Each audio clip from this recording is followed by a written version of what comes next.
Sir সবই তো শুনলেন, এখনো খারাপ থাকবেন। একটা খুনি আপনাদের সামনে দাঁড়ায় রয়েছে, নিয়ে যান ওরে, আপনাদের সাথে নিয়ে যান, একটা উপযুক্ত শাস্তি দিবেন স্যার। আমি ভুল করছি, যা হওয়ার তা তো হয়ে গেছে। প্লিজ আমাকে মাফ করে দাও, তুমি যা বলবে আমি তাই শুনবো। স্যার ভালোবাসে বিয়ে করছি স্যার, আমি তো মনে হয় ওর আর কোনোদিন কাছে পাবো না স্যার। আমার বুড়ার লোকে 2 মিনিট কথা কইতে চাই স্যার, একটু সুযোগ দেন আমারে।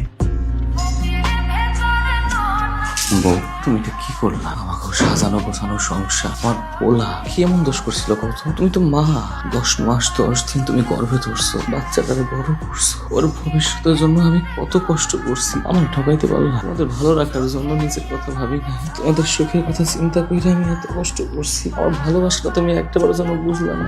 আমি ভুল করে ফেলছি, তুমি প্লিজ আমার এইবারের মতো মাফ করে দাও। পুলিশের হাত থেকে আমাকে এইবারের মতো বাঁচিয়ে দাও। আমি আর কোনোদিন তোমার কথা অবাধ্য হবো না, আমি তোমার সব কথা শুনবো। আমি তোমার বাঁচাইলে তুমি আমার কথা শুনবা।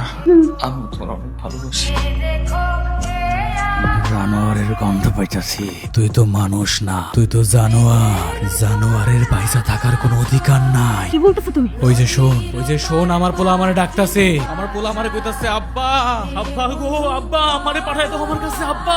আব্বা আমি একা থাকতে পারতাছি না আব্বা, আমার খুব কষ্ট হইতাছে, আমার আম্মারে আমার কাছে পাঠায় দাও আব্বা, আব্বা পাঠায় দাও আম্মারে।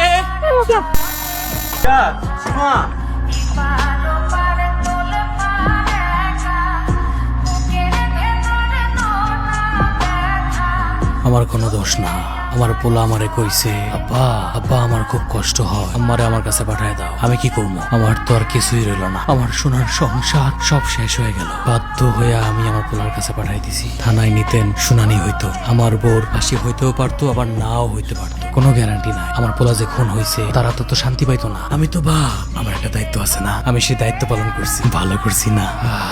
মনের মধ্যে একটা শান্তি লাগতাছে। পৃথিবীতে আবার কোনো জায়গা নাই। করেন আমারে আপনারা অ্যারেস্ট করে নিয়ে যান।